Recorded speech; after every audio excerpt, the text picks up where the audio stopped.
مولانا Salman Bijnori official کے YouTube channel کو subscribe کریں اور بیل آئیکن پر کلک کریں۔ الحمدللہ نحمده ونستعینه ونستغفره ونؤمن به ونتوکل علیہ ونعوذ باللہ من شرور انفسنا ومن سیئات اعمالنا من یهده اللہ فلا مضل له ومن یضلل فلا هادی له ونشهد ان لا اله الا الله وحده لا شريك له ونشهد ان سيدنا ونبينا ومولانا محمدا عبده ورسوله۔ کتاب کی مناسبت سے اور ایسے موضوع پر بات کرنے کے لیے کوئی پڑھا لکھا آدمی ہونا چاہیے۔ مولانا حضرت مولانا ذکاوت حسین صاحب نے مجھے حکم فرمایا تو اصل اشکال یہ تھا کہ اس موضوع پر بات کرنے کی کوئی خاص اہلیت اپنے اندر نہیں پاتا، سفر کی اس کا بھی مسئلہ تھا، تنقید کا۔ پھر انہوں نے بتایا کہ مفتی رفاقت حسین صاحب کو دعوت دی جائے گی، تو پھر مجھے یہ آسان لگا کہ چلو ایک پڑھا لکھا آدمی آ جائے گا تو میرا کام بھی چل جائے گا، نبھ جائے گا۔ میں کتاب کی مناسبت سے اور ایسے موضوع پر بات کرنے کے لیے کوئی پڑھا لکھا آدمی ہونا چاہیے۔ مولانا حضرت مولانا ذکاوت حسین صاحب نے مجھے حکم فرمایا تو اصل اشکال یہ تھا کہ اس موضوع پر بات کرنے کی کوئی خاص اہلیت اپنے اندر نہیں پاتا، سفر کی اس کا بھی مسئلہ تھا، تنقید کا۔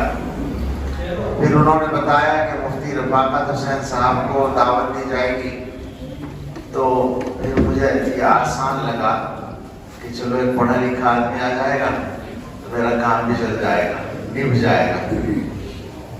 میں مذاق نہیں کر رہا ہوں یا تعریف کروانے کے لیے بھی نہیں کہہ رہا ہوں، بالکل سچ کہتا ہوں۔ ان حضرات نے محبت کا اظہار کیا ہے دونوں نے، اور یہ دونوں چونکہ بہت باصلاحیت علماء ہیں، ان کو بات کہنے کا پوری قوت کے ساتھ بات کہنے کا ڈھنگ بھی آتا ہے۔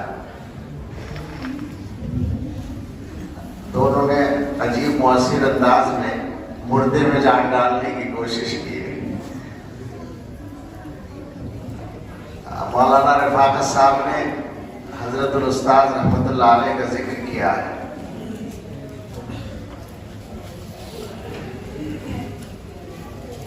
میں یہ سمجھتا ہوں، یہ علماء اور یہ خصوصاً جو کہنے والے ہیں ان سے کہہ رہا ہوں کہ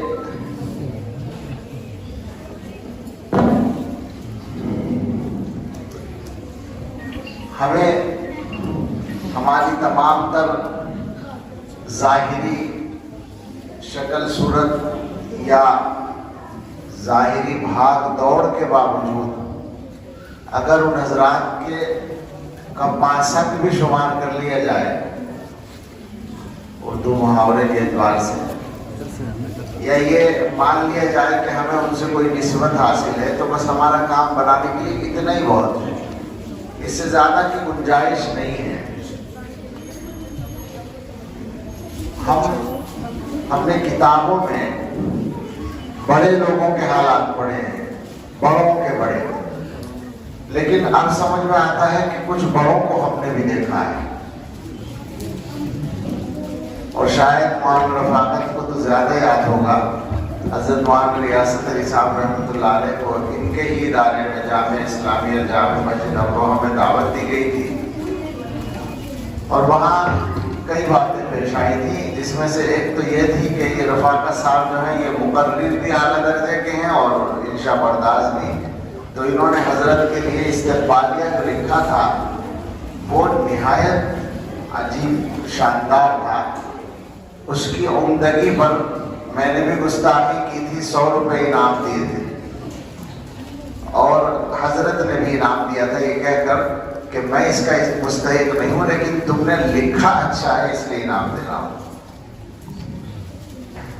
اور ایک بات یہ ہوئی تھی کہ ڈاکٹر طارق صاحب جو وہاں کے محترم ہیں، اللہ ان کو سلامت رکھے، انہوں نے، ان کی ملاقات غالباً پہلی ہوگی حضرت سے، تو انہوں نے استقبال کرتے ہوئے یہ کہا تھا کہ ہم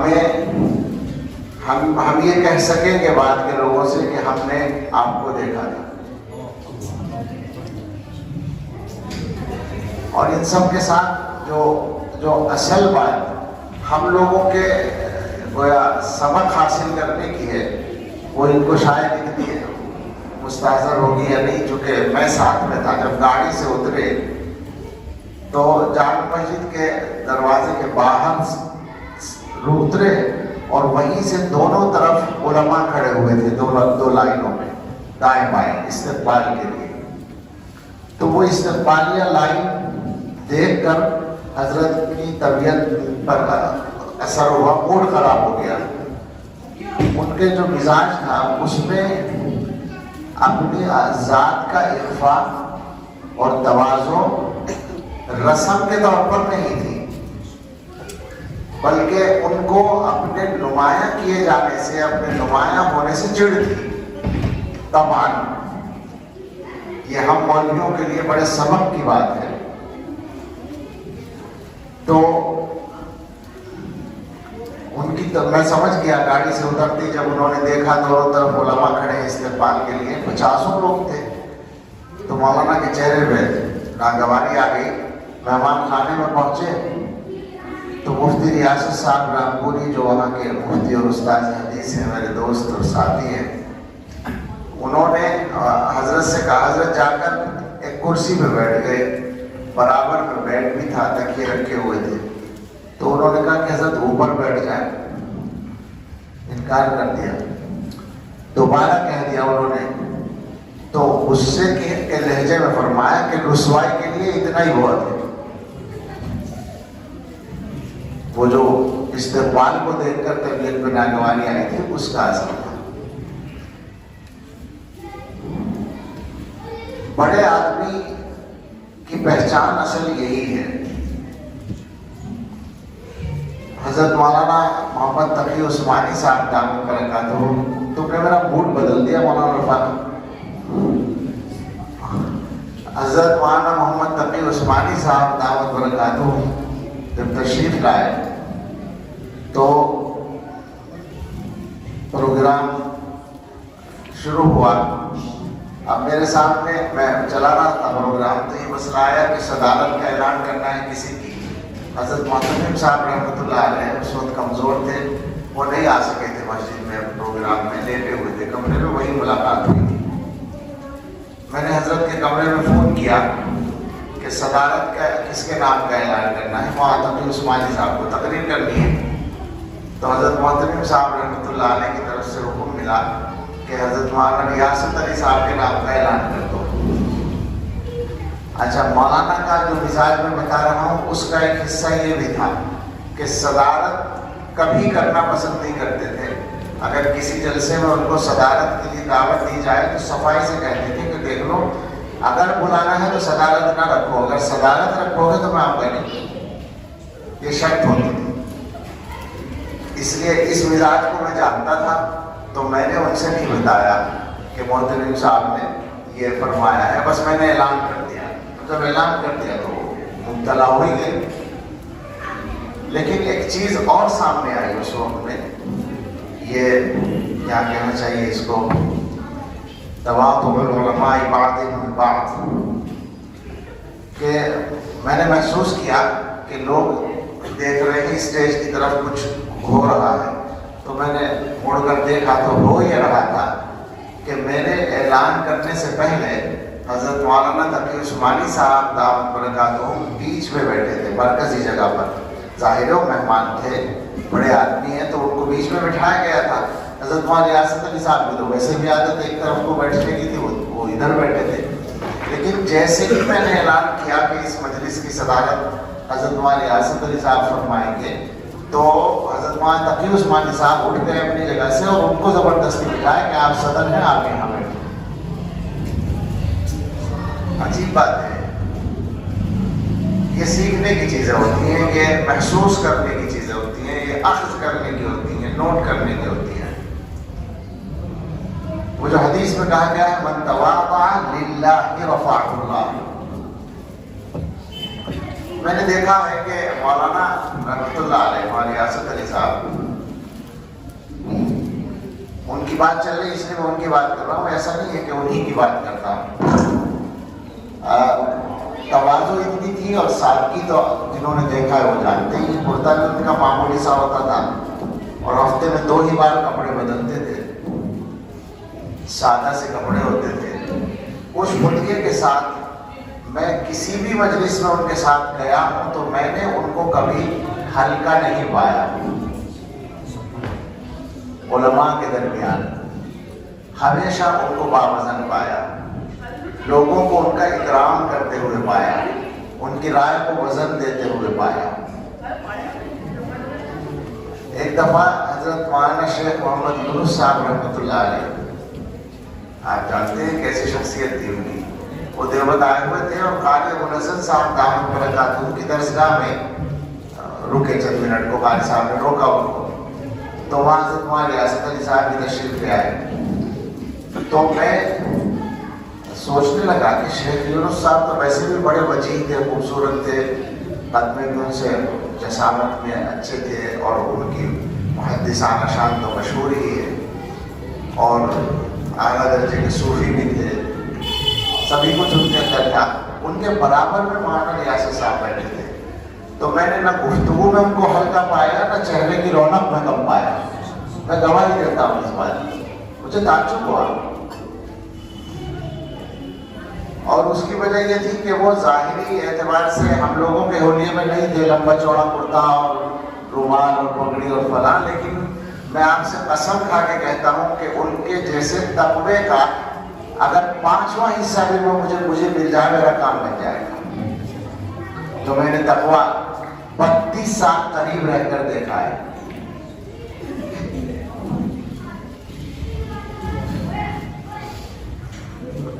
تو بہرحال یہ تمہارا فاطر کے کھاتے میں گیا جو کچھ اب تک بولا ہے یاد۔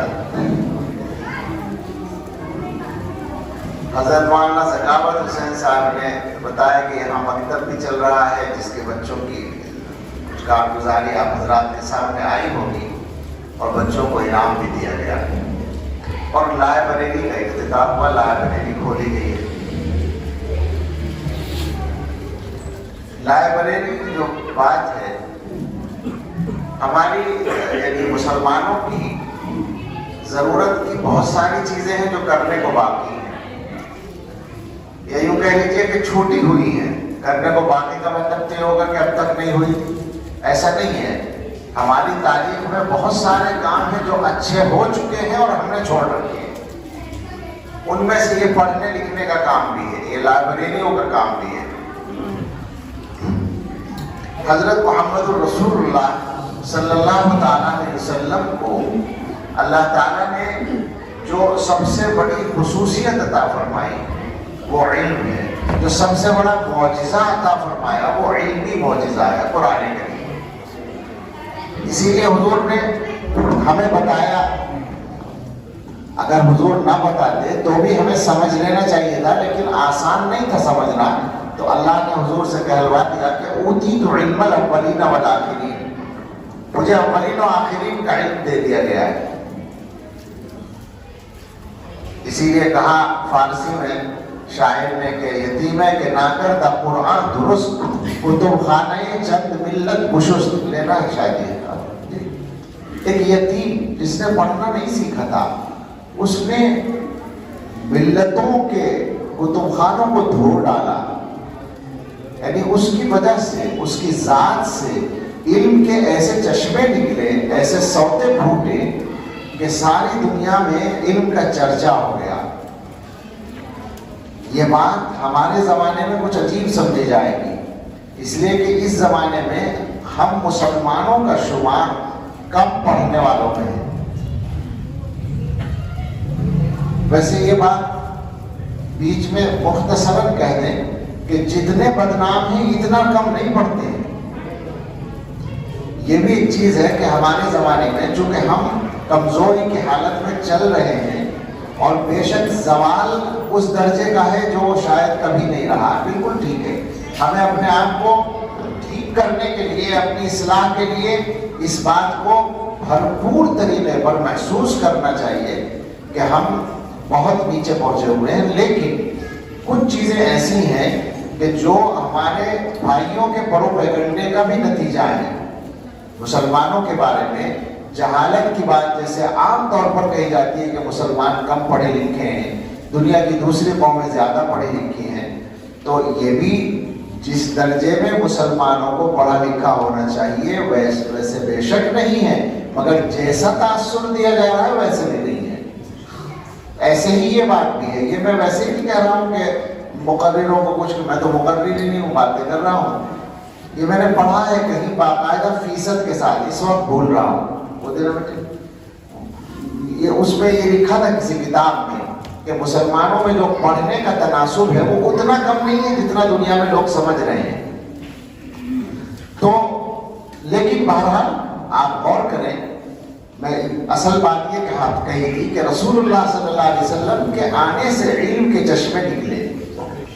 آج کی دنیا میں بظاہر یہ معلومات کم از کم دوسروں کے پاس زیادہ ہیں، دنیا کی لائبریریوں میں انگریزی زبان کی کتابیں زیادہ ہیں، سائنس ظاہر ہے کہ انہی کا فن ہے، اور ٹیکنالوجی سے متعلق جتنی کتابیں ہیں وہ سب انہی کی ہیں، اکثر انہی کی ہیں، لیکن اصل سمجھنے کی بات یہ ہے کہ دنیا میں علم کا دور شروع کب ہوا ہے، اصل یہ بات سمجھنے کی ہے۔ علم کا دور دنیا میں شروع ہوا ہے النبی الامی محمد رسول اللہ صلی اللہ تعالی علیہ وسلم کے تشریف لانے کے بعد۔ دنیا میں علاقائی سطح پر تھا، پہلے بھی تھا، یونان میں تھا، روم میں تھا، فلاں میں تھا، آپ جانتے ہیں ان کی دو تین قوموں کی جو تعلیمی یا ثقافتی یا ان کی قانونی جو چیزیں ہیں ان سے دنیا مرعوب ہے، لیکن وہ ان کی اپنی قوم یا اپنے علاقے تک محدود تھا۔ حضور علیہ السلام کے آنے سے پوری دنیا میں علمی انقلاب آیا، یہ اصل خصوصیت ہے۔ یہ ٹھیک ہے کہ مسلمانوں کے علوم وہ بنیادی طور پر وہ علوم ہیں جو قرآن و حدیث کے گرد گھومتے ہیں، لیکن آپ دیکھیں کہ ان کی تعداد بھی کچھ کم نہیں ہے۔ قرآن کی خدمت کے لیے مسلمانوں نے جو علوم ایجاد کیے، اب ظاہر تاریخ علوم نہ مجھے یاد ہے نہ بیان کرنے کا موقع ہے، لیکن کتنے سارے 15 20 25 30 علوم ایسے ہوں گے جو قرآن و حدیث کی خدمت کے لیے ایجاد ہوئے ہیں، اور ان میں جو کتابیں لکھی گئی ہیں ان کی تعداد بھی اتنی زیادہ ہے کہ آج کا مسلمان تو واقعتاً اس کا تصور بھی نہیں کر سکتا۔ آج کی صورتحال یہ ہے کہ ہم جیسے معمولی لوگوں کے گھر پہ کوئی آ جاتا ہے جہاں 1000 2000 کتابیں رکھی ہوں گی، تو ایک عام آدمی دیکھ کر حیرت کرتا ہے۔ بہت سی دفعہ مجھ سے پوچھا ہے لوگوں نے کہ یہ آپ کی ذاتی کتابیں ہیں یا بیچنے کی ہیں، تو ظاہر ہے کہ وہ بیچنے کی تو نہیں ہے، بیچنے کا کام تو میں نے آج تک کیا ہی نہیں، کسی بھی چیز کے بیچنے کا نہیں کیا۔ تو اب وہ ذاتی کتابیں کوئی بہت بڑی چیز نہیں ہے۔ ابھی میں دیکھ کر آ رہا ہوں دبئی میں مرکز جمعہ الماجد، ایک ہی جگہ مجھے جانے کی فرصت ملی، تو وہاں پر ایک مولانا عبدالمتین منیری صاحب ہیں، انہوں نے وہ مجھے جا کر دکھایا۔ ایک آدمی ہے جو سرمایہ دار ہے، بے شک بڑا سرمایہ دار ہے، عالم نہیں کہ کوئی وہ، اس میں کتابوں کا شوق اس کے اندر پیدا ہوا۔ ابھی وہ حیات ہے، بوڑھے ہیں، 30 سال پہلے انہوں نے وہ لائبریری قائم کی، اور ان کا نظام یہ ہے کہ اس لائبریری میں وہ اضافہ کرتے چلے جاتے ہیں۔ دنیا میں کسی بھی بڑے عالم کا انتقال ہوتا ہے تو اس کی کتابیں وہ خرید لیتے ہیں، چنانچہ شیخ عبد الفتاح ابو غدہ جیسے عالم کا پورا کتب خانہ وہاں بند ہے، اور ایسے بہت سارے علماء کے کتب خانے انہوں نے خریدے ہیں۔ ایک جرمنی کے کوئی تھے، ان کا کتب خانہ خریدا گیا ہے، وہ عیسائی آدمی تھا، لیکن اس کے یہاں اسلامی کتابوں کا ذخیرہ کتنا تھا انہوں نے مجھے جو دکھایا تو میں سمجھتا ہوں کہ تقریباً 70-80 فٹ کی لمبائی اور 20-25 فٹ کی چوڑائی میں تنہا اس ایک آدمی کا کتب خانہ رکھا ہوا تھا، اور ہر فن کی کتابیں اس میں۔ اس لائبریری میں 11 لاکھ سے زیادہ کتابیں ہیں، جو مطبوعات ہیں ان کی تعداد 11 لاکھ سے زیادہ ہے، اور اس سے زیادہ تعجب کی بات ہے مخطوطات کی تعداد 19,000 ہے، 19,000 مخطوطات وہاں رکھے ہوئے ہیں۔ اور اس سے زیادہ تعجب کی بات یہ ہے کہ دنیا کی لائبریریوں میں جو مخطوطات پائے جاتے ہیں ان کی اکثر کی فہرستیں وہاں رکھی ہوئی ہیں، ان کی فہارس جو چھپی ہیں وہ سب جمع کی ہیں انہوں نے بڑے کمرے میں، صرف فہارس رکھی ہوئی ہیں۔ حیرت ہو گئی دیکھ کر، ایسے لوگ بھی ہیں، ایک واحد شخص، حکومت نہیں، ایک شخصی کتب خانہ ہے، سینکڑوں آدمی اس میں کام کر رہے ہیں، کئی سو آدمی۔ تو یہ تو ہوتا ہے بات، پھر میری بار بار ادھر ادھر جا رہی۔ میں یہ کہہ رہا تھا کہ مسلمانوں نے جو علوم ایجاد کیے اور ان میں جو کتابیں وجود میں آئیں وہ بھی آج کے مسلمان کے لیے حیرت انگیز ہوتی ہیں، لیکن ایک زمانہ ایسا گزرا ہے کہ مسلمانوں کے یہاں پڑھنے کا رواج بہت زیادہ تھا۔ آپ محدثین کے حالات میں جو پڑھتے ہیں کہ فلاں محدث نے سبق پڑھایا تو ان کے سبق میں 40,000 دواتیں شمار کی گئیں۔ یہ شیخ الحدیث بیٹھے ہیں، ان سے پوچھئے، کئی جگہ کے نام لے کے بتا دیں گے۔ 40,000 دواتیں، دوات میں قلم لگا کے لکھا جاتا تھا، اور عام طور سے ایک دوات سے 3 آدمی لکھا کرتے تھے، رواج یہ تھا۔ تو اگر 40,000 دواتیں ہیں تو 4 × 12 1,20,000 آدمی گویا وہاں پڑھ رہے تھے۔ پڑھ رہے کا مطلب واعظ نہیں سن رہے تھے، پوری ذمہ داری کے ساتھ حدیث کا سبق پڑھ رہے تھے۔ اس زمانے میں پڑھنے کا طریقہ یہ ہوتا تھا کہ محدث بیٹھ کر زور سے حدیث بیان کرتے تھے، ایک لفظ یا ایک جملہ بولتے تھے، اتنا مجمع تو براہ راست سن لے گا، لیکن آگے والوں کو آواز پہنچانے کے لیے ایک آدمی کھڑا ہو کر زور سے بولتا تھا، اس سے تھوڑے فاصلے پر اگلا آدمی کھڑا ہو کر بولتا تھا، کھڑا ہوا رہتا تھا پہلے سے، وہ بولتا تھا۔ اس طرح سے وہ مستملی کہلاتے تھے، اس گویا املا کو آگے بڑھانے والے۔ تو اس طریقے سے ایک ایک سبق میں 40,000 دواتیں یا 1,20,000 آدمی، یہ ایک محدث کے یہاں نہیں ہوا ہے، بہت واقعات ہیں اس طرح کے۔ یہ شوق علم تھا مسلمانوں کا۔ آپ نے پڑھا ہوگا کہ بغداد میں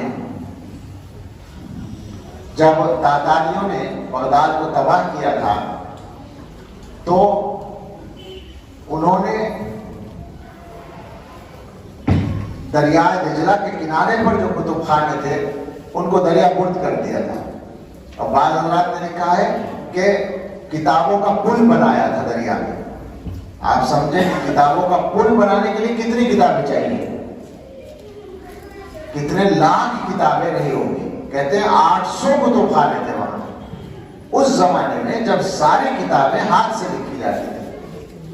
ایک محدث نے بیان کیا ہے، بغداد ہی کے رہنے والے، کہ میں نے 800 اساتذہ سے علم حدیث پڑھا، لیکن مجھے پل پار کرنے کی ضرورت پیش نہیں آئی، یعنی دریائے دجلہ سے ادھر جانے کی ضرورت پیش نہیں آئی، صرف بغداد ہی میں مجھے 800 محدث گویا مل گئے، یعنی 800 ایسے علماء جو حدیث کا درس دینے کی اہلیت رکھتے تھے۔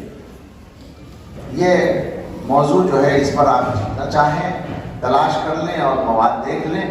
پڑھنے کا مزاج اور پھر کتابیں پڑھنے کا، اس کے سلسلے میں 2-3 باتیں اس کتاب سے سنانا چاہتا ہوں۔ بہت دن پہلے میں نے یہ ڈاؤن لوڈ کی تھی، ایک چھوٹی سی کتاب ہے 32 صفحے کی، القراءة الکنز المفقود فی حیاتنا، یہ ایک رسالہ ہے۔ قرآن پڑھنے کی عادت ہو جائے اور وہ پھر دنیا کی کوئی کتاب نہ پڑھے تو اس کے لیے کافی ہے، بے فکر رہے وہ، دین کے لیے بھی کافی ہے، دنیا کے لیے بھی کافی ہے۔ تو ان کو قرآن کی تلاوت کی ایسی عادت تھی کہ جب وہ بیت الخلا میں بیٹھتے تھے تو اکثر ان کو زبان پکڑنی پڑتی تھی ورنہ تلاوت جاری ہو جاتی تھی، اتنے عادی تھے قرآن پڑھنے کے۔ اللہ اکبر کبیرہ، اللہ۔ شوق کا عالم دیکھیں، یہ ایک بات نقل کر رہے ہیں، ایک صاحب کہتے ہیں کہ میں ابو جعفر ابن طبری رحمۃ اللہ علیہ کے پاس تھا، ان کی وفات سے بس تھوڑی دیر پہلے، یعنی تقریباً 1 سال یا اس سے بھی کم میں وفات ہو گئی، اتنی دیر پہلے کی بات ہے۔ اتنی دیر پہلے کی بات یہ ہے کہ ان کے سامنے ایک دعا ذکر کی گئی کہ یہ امام جعفر صادق کی دعا ہے، تو فوراً انہوں نے دوات قلم اور صحیفہ منگایا اور اس کو لکھا۔ آپ سمجھ رہے ہیں، مرنے والے ہیں بھی تھوڑی دیر میں، بیمار ہیں، مایوسی کی کیفیت ہے، اس وقت میں انہوں نے لکھا اس دعا کو، اور ان سے پوچھا، کسی نے کہا کہ اس حالت میں بھی آپ لکھ رہے ہیں؟ تو انہوں نے کہا کہ انسان کے لیے مناسب ہے کہ موت تک بھی طلب علم کو نہ چھوڑے۔ اسی کتاب میں، یہ چھوٹی سی کتاب ہے لیکن اس میں بہت ساری چیزیں ہمارے پڑھنے کی اور یاد رکھنے کی ہیں۔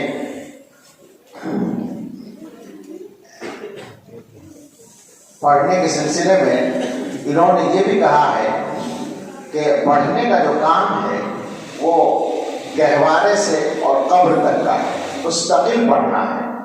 ایک بات یہ بھی کہی انہوں نے، پڑھنا واجب شرعی بھی ہے، شرعی اعتبار سے ضروری ہے مسلمان کے لیے، دوسرے واجب حضاری ہے، تمدنی فریضہ ہے کہ دنیا کے اندر ترقی کرنے کے لیے بھی ضروری ہے، تیسرے واجب اجتماعی معاشرتی فریضہ ہے، اور چوتھے واجب شخصی ہے، ذاتی فریضہ بھی اور آدمی کی ذاتی ضرورت بھی ہے۔ پڑھنے کی عادت ہونی چاہیے۔ تو اگر لائبریری شروع کی جا رہی ہے تو آپ سوچ لیں کہ ہماری کیا ذمہ داری بنتی ہے۔ ابھی ہم لوگ بات کر رہے تھے ایک جگہ تو یہ تذکرہ ہوا کہ ہمارے مسلمان بھائی اپنی تمام ضروریات میں پیسہ خرچ کرتے ہیں، ضروریات میں تو کرتے ہی ہیں، غیر ضروریات میں بھی بہت کچھ کرتے ہیں، بلکہ کبھی کبھی ایسا لگتا ہے کہ ضروریات میں کم اور غیر ضروری کاموں میں زیادہ، لیکن کتاب کے نام پہ پیسہ نہیں خرچ ہوتا۔ کتنے لوگ ہیں جو کتاب خرید کر پڑھتے ہیں؟ کتنے لوگ ہیں جنہوں نے زندگی میں کوئی کتاب خریدی ہو؟ آپ غور کریں، ایک تو ہم مدرسوں والوں کا قصہ ہے، صحیح بات جو ہے وہ یہ ہے کہ ہم لوگوں کا پڑھنا بھی عموماً مجبوری کا پڑھنا ہے، صاف بات ہے، اگر غلط ہو تو معافی چاہتا ہوں، لیکن معافی کی ضرورت پڑے گی نہیں۔ اکثریت کا ہمارا جو حال ہے وہ یہی ہے، مدرسے کے مدرس کا پڑھنا ہے مطالعہ بدرجہ مجبوری سبق، اور امام صاحب کا پڑھنا ہے بدرجہ مجبوری تقریر، اور اتنا بھی جو پڑھ لیں غنیمت ہے، ورنہ وہ زمانہ جہالت کا آیا ہے کہ بغیر پڑھے پڑھانا اور بغیر پڑھے بیان کرنا،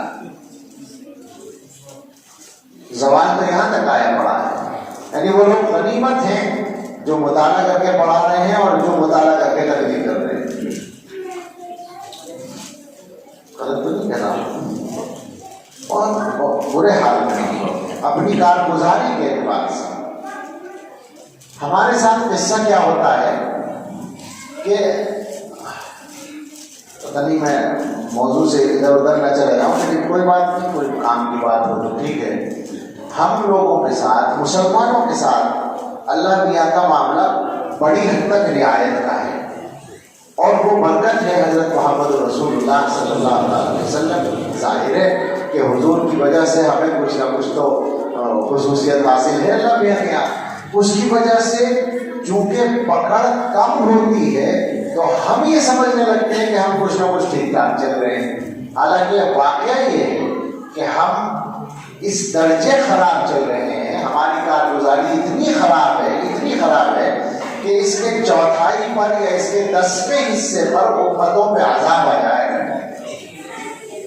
ہٹا دیا جاتا تھا ان کو منظر سے، میدان سے ہٹا دیا جاتا تھا کہ اب تم اس زمین کے سینے پر رہنے کے لائق نہیں ہو۔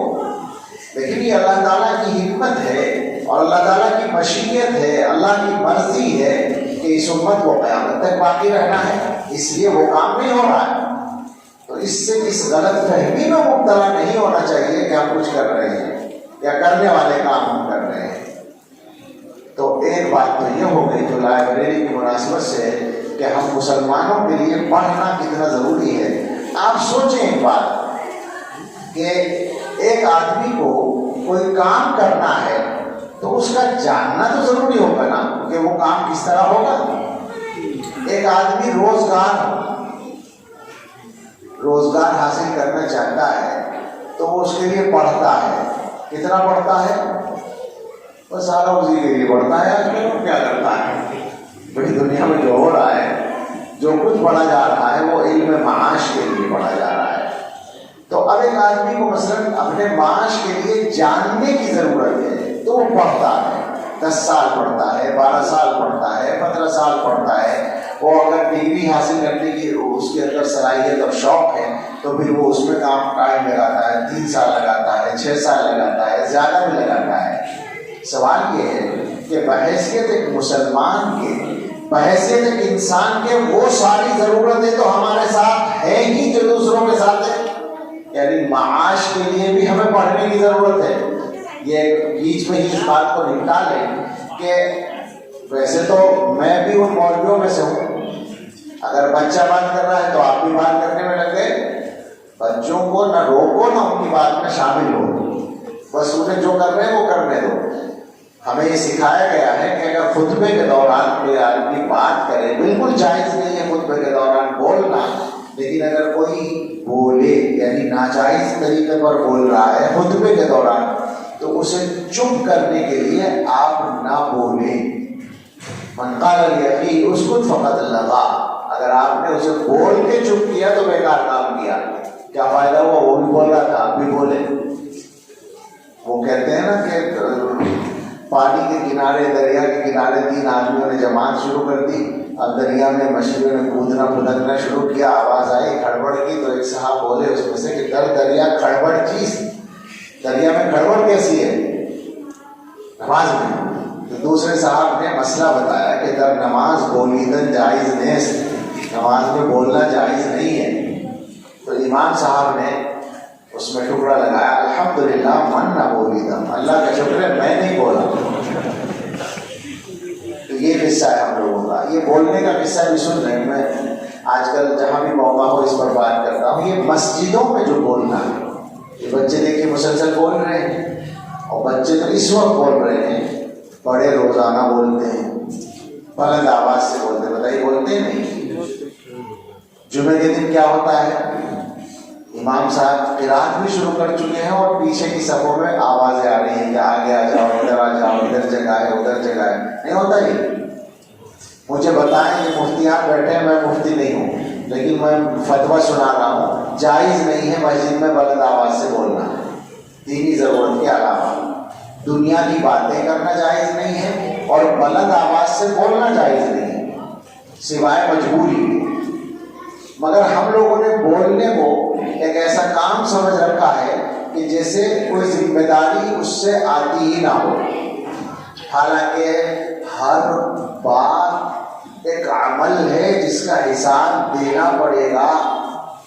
حضور علیہ السلام نے ایک صحابی کو نصیحت کی کہ زبان پہ قابو رکھنا، تو کسی صاحب نے کہا کہ یا رسول اللہ اس میں بھی کوئی خاص بات ہے؟ تو حضور نے فرمایا اللہ کے بندے، جہنم میں زیادہ تر لوگ کس وجہ سے جائیں گے؟ اسی زبان کی وجہ سے۔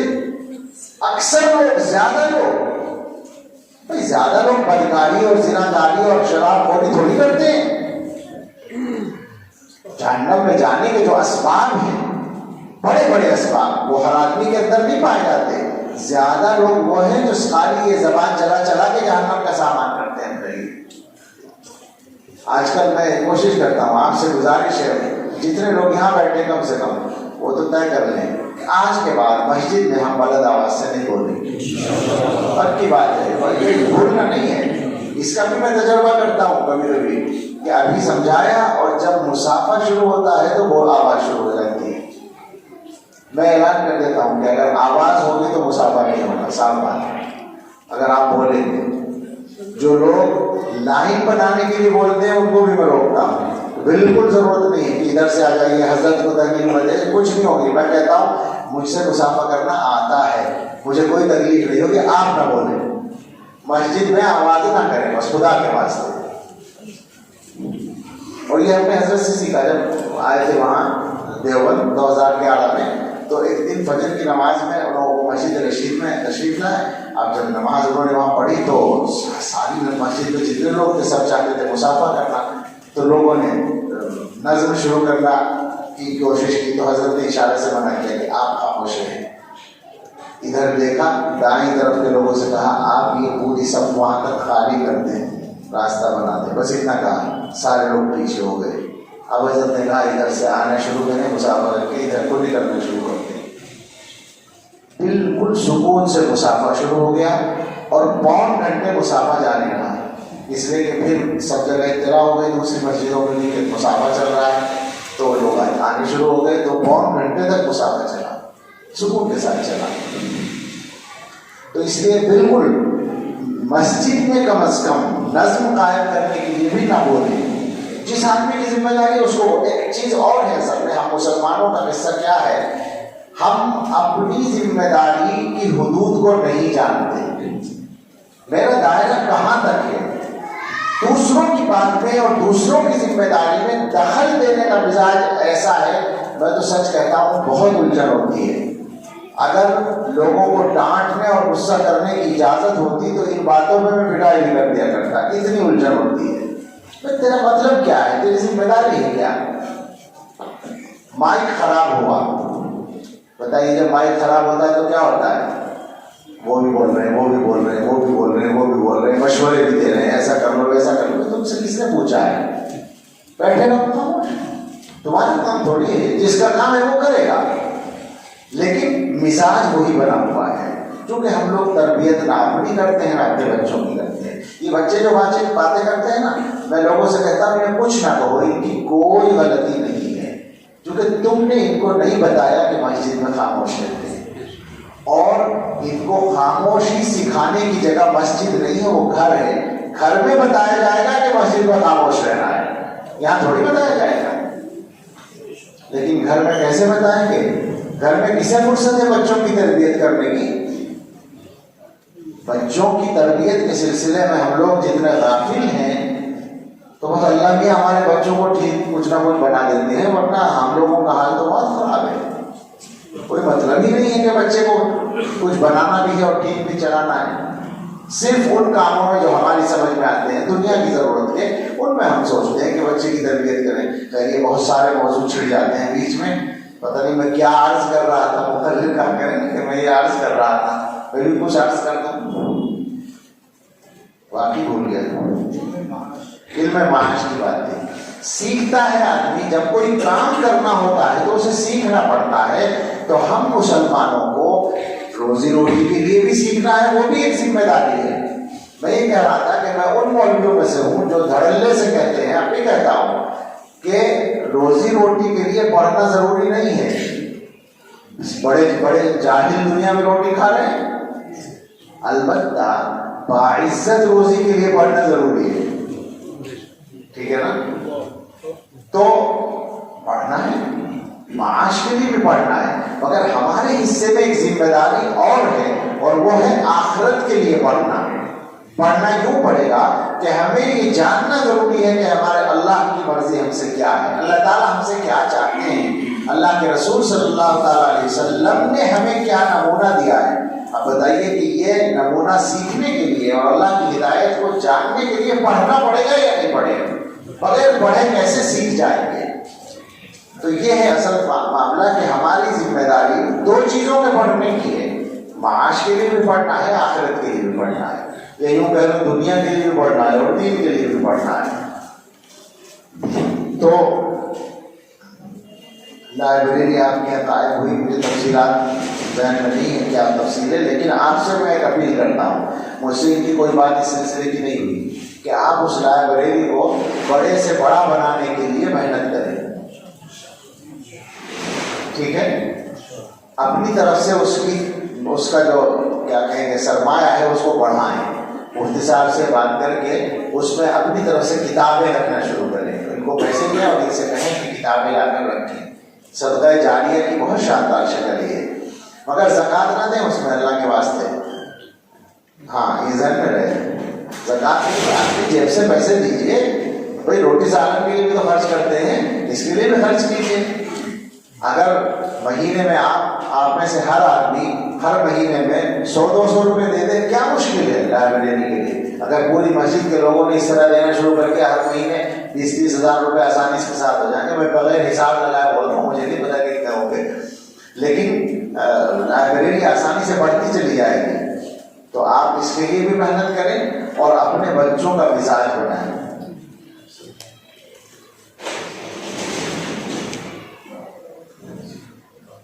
مولانا کہتے ہیں کہ اس محنت کی ہم ان پر ذمہ داری نہیں ڈالتے ہیں، اس کی ذمہ داری لی ہوئی ہے، پڑھنے کی ذمہ داری ہی لے لیں کم سے کم. لیکن میں اس میں بھی اضافے کو کہتا ہوں کہ بڑا بنائیے نا. آپ اپنی لائبریری کو محلے کی لائبریری کیوں کرتے ہیں؟ آپ اس کو دلی کی لائبریری بنا دیجیے. بڑے حوصلے کے ساتھ کام کریں اور اس کی برانچیں بنا دیجیے. پھر یہ بھی ہو سکتا ہے، ایک تجویز یہ بھی ہو سکتی ہے کہ بھائی آپ مختلف جگہ چھوٹی چھوٹی لائبریریاں کھولنا شروع کر دیں، آپ کی نگرانی میں چلتی رہے. ضرورت ہے، بہت ضرورت ہے. پڑھنے کا مزاج آ جائے. کرنے کے کام بہت ہیں، بات مجھے ختم کرنی چاہیے. کرنے کے کام یہ بھی ہے کہ ہم دنیا کے حالات کے رخ کو پہچان کر اپنے آپ کو ٹھیک کرنے کی کوشش کریں، اپنی برائیوں کو دور کرنے کی کوشش کریں، اپنے گھروں کے اندر سے گناہوں کو ختم کرنے کی کوشش کریں. دنیا کے اندر زمین پر جب گناہ ہوتے ہیں تو اللہ تعالیٰ کی رحمتیں کم ہوتی ہیں، اس سے دور ہوتی ہیں، اور اس سے نقصان اپنا بھی ہوتا ہے، دوسروں کا بھی ہوتا ہے. تو ہم اس کو بھی محسوس کرنے کی کوشش کریں، سمجھیں اس کو کہ دنیا میں کیا ہو رہا ہے. واقعہ یہ ہے کہ شدید ترین قسم کے خطرے، حقیقی خطرے دروازے پر کھڑے ہیں. آپ کو معلوم ہے جان، مال، عزت، آبرو، گھر بار، اعلی اولاد، کاروبار، ہر چیز خطرے میں نظر آ رہی ہے سب کو معلوم ہے. لیکن ہم یہ سوچتے ہیں کہ اس خطرے کو دور کرنے کے لیے ہمارے قائدین کوئی فیصلہ کریں گے تو کریں گے. تو ٹھیک ہے، ان کی ذمہ داری ہے اپنی جگہ، اور قائدین کو اپنی ذمہ داری جس طرح پوری کرنی چاہیے اس طرح پوری کرنے کی فکر ہو، اللہ کرے. لیکن کچھ کرنے کے کام ہمارے بھی تو ہوں گے نا. سوچنے کی بات ہے کہ قیادت بھی تو ہمارے اندر سے نکل کر جاتی ہے. ہم جیسے ناہنجاروں کو ابوبکر و عمر جیسے قائد نہیں ملیں گے. سوچنے کی بات ہے. اچھا پھر جو کچھ قائد ہیں بھی تو ہمارے اندر ان کے ساتھ بھی چلنے کی صلاحیت نہیں ہے، یا ان کی باتوں کو سمجھنے کی بھی صلاحیت نہیں ہے. ہم میں سے تو ہر آدمی قائد بننا چاہتا ہے، ہم میں سے ہر آدمی لیڈر بننے کی کوشش کرتا ہے. یعنی یہ مصیبت ہے، مسلمانوں کی اجتماعی مصیبت ہے یہ کہ ہر کوئی بھی آدمی اپنی حدود کو نہیں پہچانتا. وہ نہیں جانتا کہ میری حد کیا ہے. میں اگر یہ کام کرنے کے لائق ہوں تو اس سے آگے میری حد نہیں ہے، اس کے بعد مجھے فلاں پہ اعتماد کرنے کی ضرورت ہے. لیکن ایسا نہیں ہو رہا ہے. بہت کچھ ہے، یہ باتیں تو لمبی ہو جائیں گی.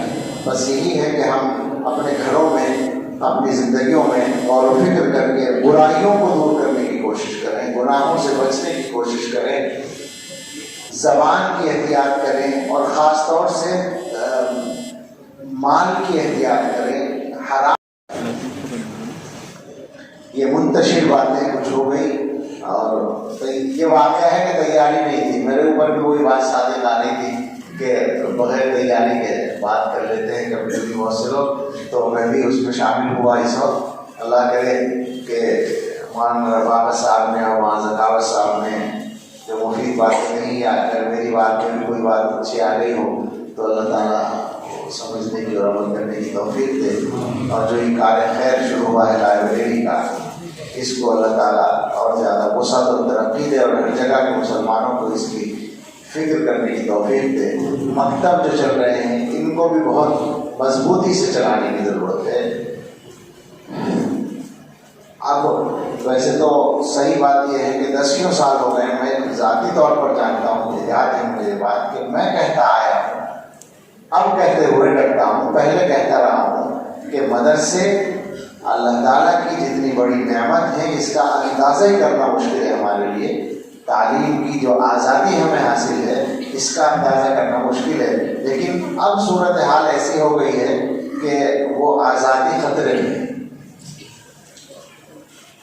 اب ظاہر ہے اس کی تفصیل یا اس کی وضاحت مناسب بھی نہیں ہے اور اس کی ضرورت بھی نہیں ہے، لیکن مسلمانوں کو بالکل پختہ ارادے کے ساتھ یہ طے کر لینا بہرحال ضروری ہے کہ دو چیزوں کی حفاظت ہمیں کرنی ہے، ایک ایمان کی، ایمان اپنا بھی اور اپنی نسلوں کا بھی، اس کی حفاظت تو ہر حال میں کرنی ہی ہے، جان بچے یا نہ بچے ایمان بچائے، سب یہ ہے۔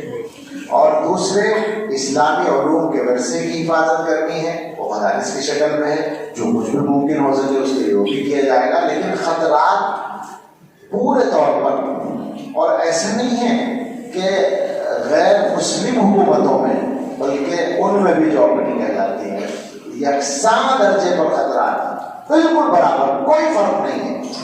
دینی تعلیمی نظام کے لیے خطرات میں مسلم غیر مسلم ممالک کا کوئی فرق نہیں ہے، میں معلومات کی بنیاد پر کہہ رہا ہوں کہ کوئی فرق نہیں ہے، جتنا خطرہ یہاں ہے اتنا ہی وہاں ہے۔ یہ عجیب صورتحال ہے۔ اللہ تعالیٰ اپنا فضل فرمائے اور دین کی تعلیم کے اس نظام کو پہلے سے زیادہ قوت و شوقت کے ساتھ، رونق کے ساتھ جاری رکھے، جاری فرما دے۔ آمین۔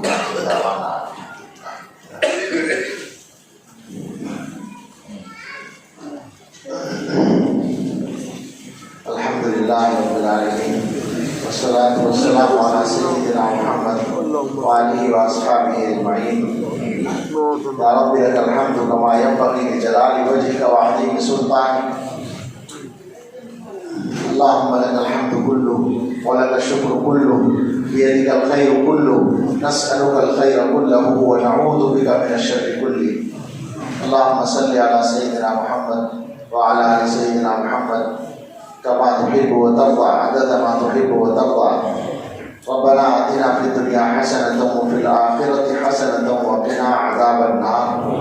ربنا لا تزغ قلوبنا بعد إذ هديتنا وهب لنا من لدنك رحمة إنك أنت الوهاب۔ ربنا هب لنا من أزواجنا وذرياتنا قرة أعين واجعلنا للمتقين إماما۔ اللهم إنك عفو تحب العفو فاعف عنا۔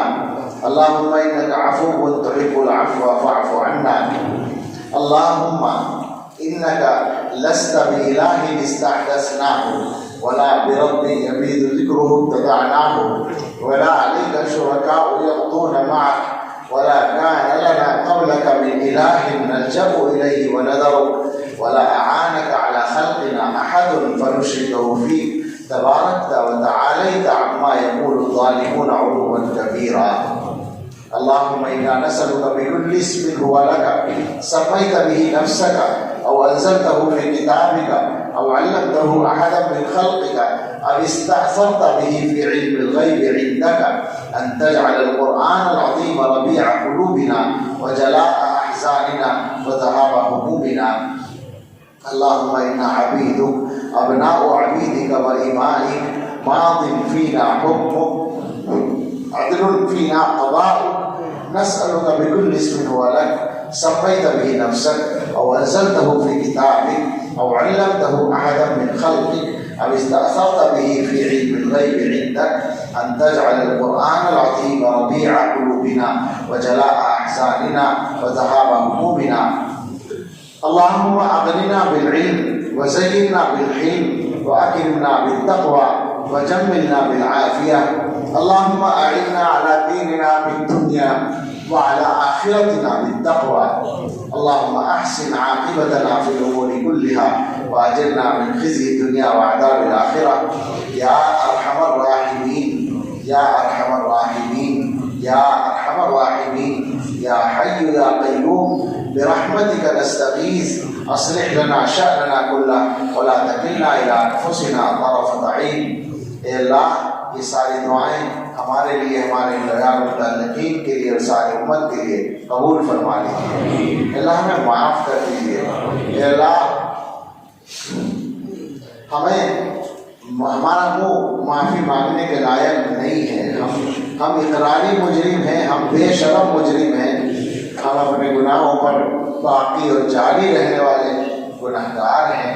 مگر اللہ آپ کی رحمت کا استمرار اس سے کہیں زیادہ ہے. آپ کی رحمت کی وسعت ہمارے گناہوں کی کثرت سے بہت زیادہ ہے, اور آپ پسند کرتے ہیں اس کو کہ بندے معافی مانگ لیں. آپ کے محبوب صلی اللہ علیہ وسلم کے اس سلسلے میں جو امیدیں دلا رکھی ہیں وہ بہت بڑی ہیں. اللہ ان کی وجہ سے ہمت ہوتی ہے آپ سے بار بار یہ کہنے کی کہ اللہ ہمیں معاف کر دیجئے. اللہ معافی کے لائق نہیں ہے پھر بھی معاف کر دیجئے. اے اللہ آپ کو اپنے بندوں کو معاف کرنا پسند ہے, یہ بات ہمیں معلوم ہے, اور ہمیں یہ بھی معلوم ہے کہ آپ اگر معاف نہیں کریں گے تو ہمارا بیڑا غرق ہو جائے گا, آپ کا کوئی فائدہ نہیں ہوگا. آپ معاف کر دیں گے ہمارا کام بن جائے گا اور ہم کا کچھ خرچ نہیں ہوگا. اے اللہ معاف کر دیجیے, اے اللہ معاف کر دیجیے. اللہ سچی توبہ عطا فرما دیجیے. اے اللہ ہمیں اچھا مسلمان بنا دیجیے, اچھا انسان بنا دیجیے. اے اللہ ہمارے کام بنا دیجیے. اللہ ہمارے کام بگڑے پڑے ہیں, کاموں کو سدھار دیجیے. اے اللہ دین اور دنیا کے سب کام غلط راستے پر جا رہے ہیں, اللہ بدل سے صحیح راستے پر کر دیجیے. اے اللہ ہمیں ہمارے متعلقین میں, رشتہ داروں میں, امت میں جو بیمار ہیں اللہ ان کو شفا کامل عطا فرما دیجیے. جو مقروض ہیں ان کے قرض ادا کرا دیجیے. جو بے گھر ہیں انہیں آرام دے گھر دے دیجیے. جو بے روزگار ہیں انہیں بابر کا حلال روزگار دے دیجیے. جو بے اولاد ہیں انہیں نیک صالح اولاد دے دیجیے. جو مقدموں میں الجھے ہوئے ان سے بری کر دیجیے. جن کے بچوں کی شادیاں رکی ہیں آسانی سے اچھے رشتے, اچھی شادیاں ان کے لیے ان کا نظم فرما دیجیے. جو بچیاں اپنے گھروں پہ پریشان ہیں ان کو سکون دے دیجیے. ہم سب کی اولادوں کے سلسلے میں ہماری اچھی تمنائیں پوری فرما دیجیے. اللہ ہمارے کام بنا دیجیے. اللہ اس امت کے اوپر اپنی خاص رحمت نازل فرما دیجیے. اے اللہ اپنی خاص رحمت کی نظر فرما دیجیے. اللہ یہاں جو کار خیر شروع ہو رہا ہے لائے بریلی کا کام ہے, اللہ اس میں اپنے فضل سے آسانی اور خیر و برکت و قبولیت ڈال دیجیے.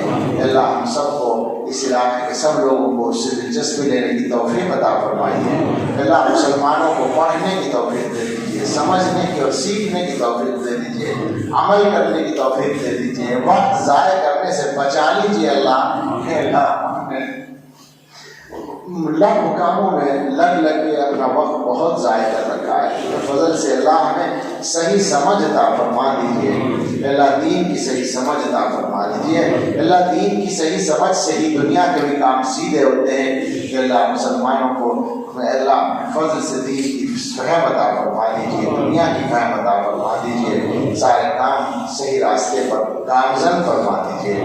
اللہ ہمارے ہم میں سے جس کے والدین یا ہمارے بڑے اساتذہ مشائخ دنیا سے چلے گئے ہیں اللہ ان سب کی مغفرت فرما دیجیے. اور جن کے والدین حیات ہیں یا جو ہمارے اساتذہ مشائخ اکابر موجود ہیں اللہ ان کے عمروں میں صحت کے ساتھ برکت فرما دیجیے. اللہ یہ مجمع بیٹھا ہے مسجد کے اندر, اللہ اپنے فضل سے ان سب کے دلوں کی, ہم سب کے دلوں کی جائز تمنائیں پوری فرما دیجیے. ہمیں امن و عافیت عطا فرما دیجیے. اللہ اس ملک میں امن و امان قائم فرما دیجیے. اے اللہ اپنی نعمتوں کی قدر نصیب فرما دیجیے. اے اللہ ہدایت کے بعد گمراہی سے بچائے رکھیے. اے اللہ علم کے بعد جہالت کے کاموں سے بچائے رکھیے. اے اللہ عزت کے بعد ذلت سے بچائے رکھیے. اے اللہ نعمتیں ملنے کے بعد زوال نعمت سے بچائے رکھیے. اللہ اچھے حال کے بعد برے حال سے بچائے رکھیے. اے اللہ غنا کے بعد فقر سے بچائے رکھیے. اے اللہ صحت کے بعد بیماری سے بچائے رکھیے. اے اللہ جو نعمتیں آپ نے عطا فرمائی ہیں اللہ یقینی بات ہے کہ ہم ان کے حقدار نہیں تھے, آپ نے اپنے فضل سے عطا فرمائی ہے. اے اللہ ہم یہ سمجھتے ہیں کہ آپ کے فضل سے بہت بعید ہے یہ بات کہ آپ دینے کے بعد واپس لیں. اگرچہ ہم مستحق اسی کے ہیں مگر رب کریم آپ سے مانگتے ہیں, بھیک مانگتے ہیں کہ جو نعمتیں عطا کی ہیں ان کو ہمارے پاس باقی رہنے دیجیے اور ہم کو ان کے شکر کی توفیق دے دیجیے اور مزید نعمتوں سے ہمیں نواز دیجیے. ہمیں اپنے شکر گزار بندوں میں شامل فرما لیجیے. اللہ ہم سب کو, تمام علماء کو, اس امت کے تمام قائدین کو اے اللہ مستقبل کے سلسلے میں صحیح بصیرت عطا فرما دیجیے اور اس پہ عمل کرنا آسان فرما دیجیے۔ اے اللہ مولانا زکاوت صاحب اور ان کے رفقا کو جزائے خیر عطا فرمائیے، ان کے کاموں میں برکت فرمائیے۔ اللہ جتنے علماء ائمہ اساتذہ علماء ہیں اللہ ان سب کے بھی کاموں میں برکت فرمائیے، خدمات میں برکت فرمائیے۔ اللہ جو لوگ بھی یہاں موجود ہیں ہم سب کی ہمارے غیر متعلقین کی عمر میں، زندگی میں، وقت میں، رزق میں اور دینی اور دنیاوی تمام کاموں میں، اعمال میں، نیتوں میں، ارادوں میں برکتیں عطا فرما دیجیے۔ اللہ ہر خیر کا سوال کرتے ہیں، ہر شر سے پناہ چاہتے ہیں، عطا فرما دیجیے۔ اللہ ہر آنے والے وقت کو گزرے وقت سے بہتر بنا دیجیے اور سب سے بہتر ہم سب کے آخری وقت کو بنا دیجیے۔ اللہم انا نسألک خیر المشرق وخیر الدعاء وخیر النجاح وخیر العمل وخیر الثواب وخیر الحیات وخیر الممات انك على كل شيء قدير۔ سبحان ربك رب العزة عما يصفون وسلام على المرسلين والحمد لله رب العالمين۔